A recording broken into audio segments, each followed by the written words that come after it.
Hey everybody, today I'm taking a look at another three games here. We have Olympos by Istari Games, we have the Golden Ages by KIENDA Games, and we also have the Dice Tree Games version of the classic Ave Caesar. Now before I get started on my reviews of these three titles, I want to give a shout out to the show's sponsor, KIENDA.co.uk, who are my go-to online retailer, and if you use the link in my show notes or the QR code, then you can get 5% off your first order. Okay, so let's start with my least favourite of the three, which is sadly Ave Caesar. This is a racing game that accommodates 2 to 6 players, takes around 30 minutes to play, and as you can see, this is a chariot racing game. So I love the theme here. I love kind of Roman themes. I love chariot racing in general. I think it's a really cool concept.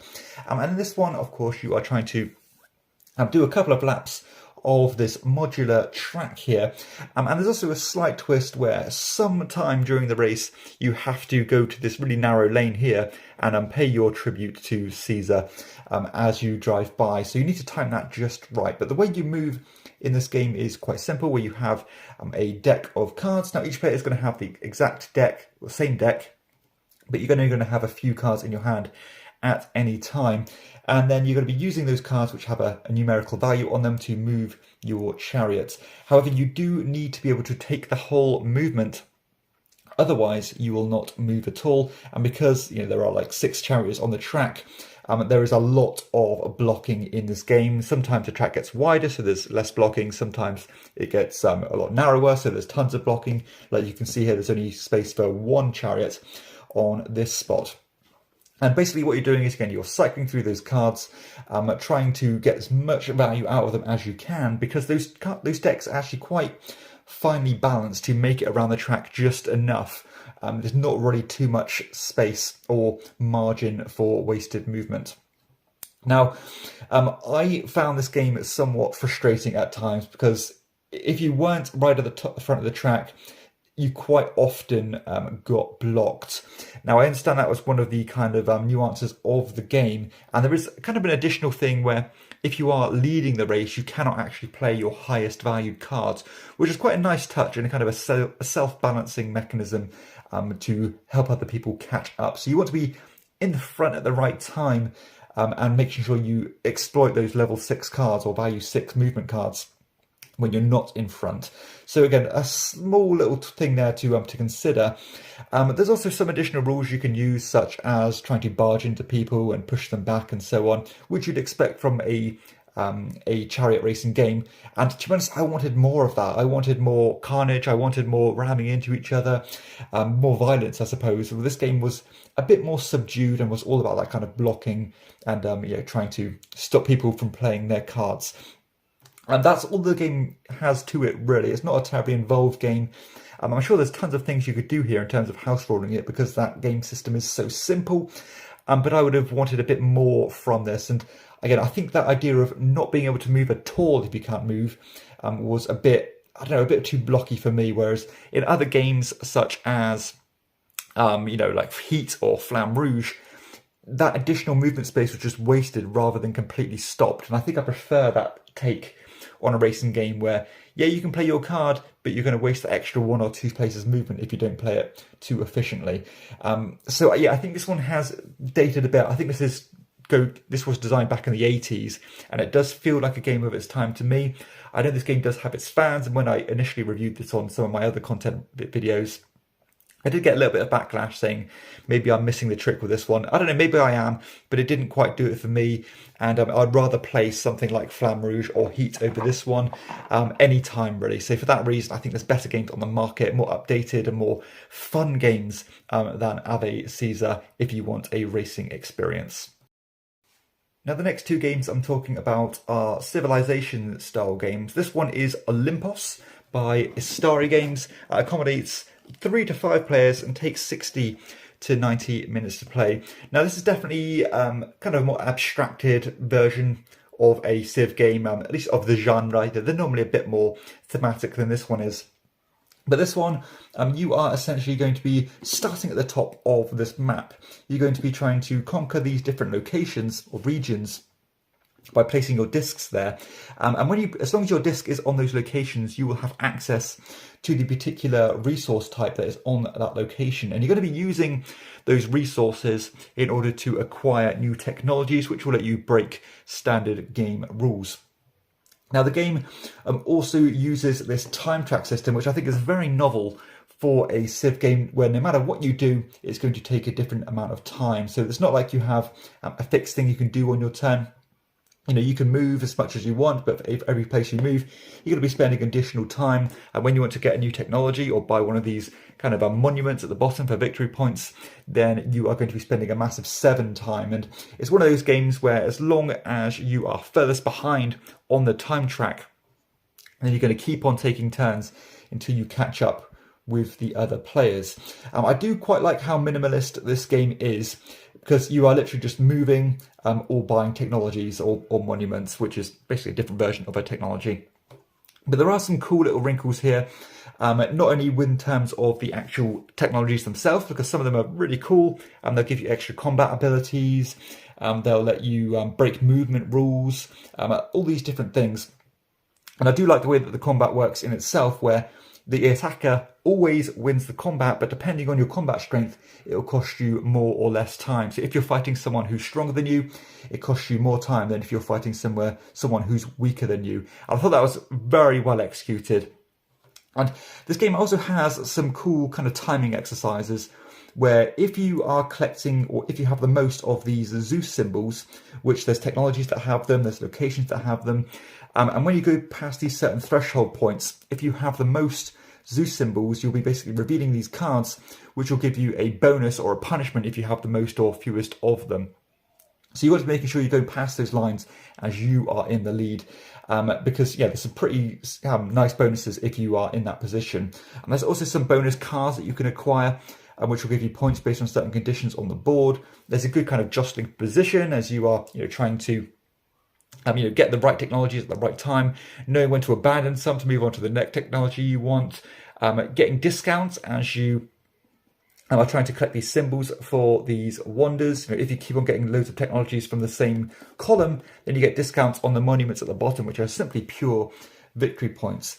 That's pretty much what the game entails. It's very smooth, very minimalist, as I said, which makes the technologies feel a bit more powerful. And it has a lovely flow to the game, and you do have to make sure you have to spend every point of time wisely. Now, I like the way the game works. I think it's a lot of fun. Again, I love that combat system. The technologies are well executed, but it's one of those games where once you've seen everything, once you know how the game works, there's not really much not much else to unravel, because you kind of see all the cards each game. And there's not really much to explore once you've seen all the technology and taken a couple of different routes. But as far as Civilization style games go, this one is really well done. It's very abstracted, so be sure to take that into consideration if this one does appeal to you. But again, I think this one's maybe a little bit hamstrung by its replayability, despite that very cool time track system holding a game of this magnitude together. Normally those time track games are held into smaller games, such as Patchwork, for example, but seeing it used in a bigger game like this is very cool. So that is Olympos. Very solid game, as most of the Starry games are, but one that's not really going to keep me coming back to it. And the final game I'm talking about today is The Golden Ages by Luigi Farini, published by KIENDA Games. This is a 2 to 4 player game that takes 60 to 90 minutes to play. And as mentioned before, it is another one from the Civilization genre, and another minimalist one. Not too heavy of a rule set here. Very straightforward and easy to understand. Now, this game has some very cool physical components, and I must say the visual design isn't going to be to everybody's taste. I personally think it looks wonderful, but I completely understand why it's not going to be to everybody's taste. As I said, it has that kind of toile design where you have that kind of medieval style drawings, which is pretty primitive looking, but I think it has its charm. Now, in the game, you're going to be building up this map, which in itself is cool because together the tiles actually formulate a picture of the real world, but you can actually build islands based on the real world to look completely different, which I thought was quite a cool little touch. And you're going to have your meeples on the board. You're going to be moving from square to square, covering up the different resources, getting bonuses when you do so, building buildings, attacking other players, and so on. And as usual with a Civ style game, you are building up a little technology tree here to make yourself better at doing things. And much like Olympos, because this game is so minimalist in the way everything works, the smallest of differences and the incremental powers that you'll get feel quite strong. Just being able to move an extra space or being able to attack anybody on the board, these kind of things, they feel stronger when there is kind of less going on at the kind of base level, I suppose.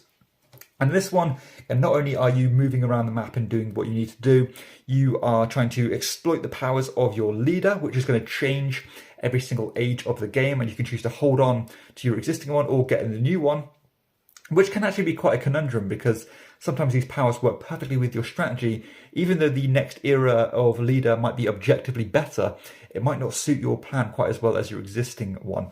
And you also have private objectives you're going for. You are trying to build these buildings, but you can only ever have so many buildings depending on how many slots you have available to you from your own technology board. So that's another route you might want to go down.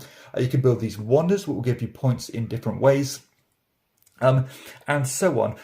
You also are able to, there's this kind of real tension throughout the game because everything you do in this game has a consequence to it, because there is kind of a finite amount of things you could do each turn, but it's all about the pacing on how to use each of your workers, because whenever you do anything in this game, you have to kind of lie one of your workers down to say, look, I've bought a building now, therefore this worker is out of action. I've bought a wonder now, therefore this worker is out of action, and so on.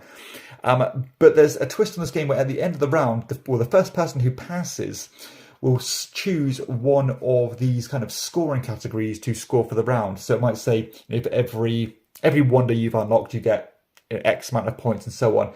And you want to be striking when that suits you and not your opponent. And that adds a real turn angst to the game. And it might even force you to want to sacrifice some of the actions from your meeples because that scoring is so significant. So it really is about knowing when to stop and knowing when to call it a day in order to buck the turn order and make sure that you are scoring what you want to score and that you're not at the mercy of your opponent. So I really do like the fact that everything you do in this game has... You need to prioritize things carefully, because if you do one thing, if you buy the best building, the best wonder's gone. If you used your building, then the next spot on the board is gone. If you attack a player, then that best building's gone. It really is about knowing how to pace yourself and knowing what order to activate things. Not only your own buildings, knowing when to get your technologies, knowing when to, as I said, knowing when to pass and call it a day for the round. So I really do think the game has a great degree of player interaction through that alone. The combat system is fairly interesting, as every time you fight someone, you simply have to pay more money. So it kind of represents how expensive war is, I suppose. And you're drawing these points tokens at random, I suppose, in order to get undetermined value of points for each time you attack. That's what the game entails. It's pretty snappy. The game does box says here 60 to 90. I think it's more towards that 60-minute mark.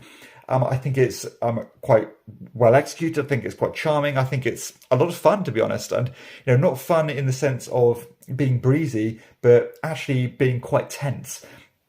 And I was actually left feeling quite impressed by this one. I wasn't expecting too much because I ended up acquiring this game as part of a job lot, really. And I wasn't really planning on getting it. But I thought I'd give it a shot anyway because, I do tend to like the games that KIENDA puts out. And it left me feeling pretty damn impressed. So I think it's a very nice example of a Civ game, and probably, in my top 2 or 3 Civ games that I've played. So I would give this one a soft recommendation if it appeals to you. There is a lot of cards that aren't used every single game, so you're going to see some different things. And yeah, it's a good one. So definitely one that I could say at least check out. I'm not going to wholeheartedly recommend it because, again, I think there's some things here that aren't going to be too exciting for some players. But I think maybe there's more here to unravel, and there's more nuances and some things that aren't quite apparent at first sight. And it does have... I think there's more here than meets the eye, I suppose. There's definitely some layers to unravel. But that is the Golden Ages, one that I think is quite good indeed.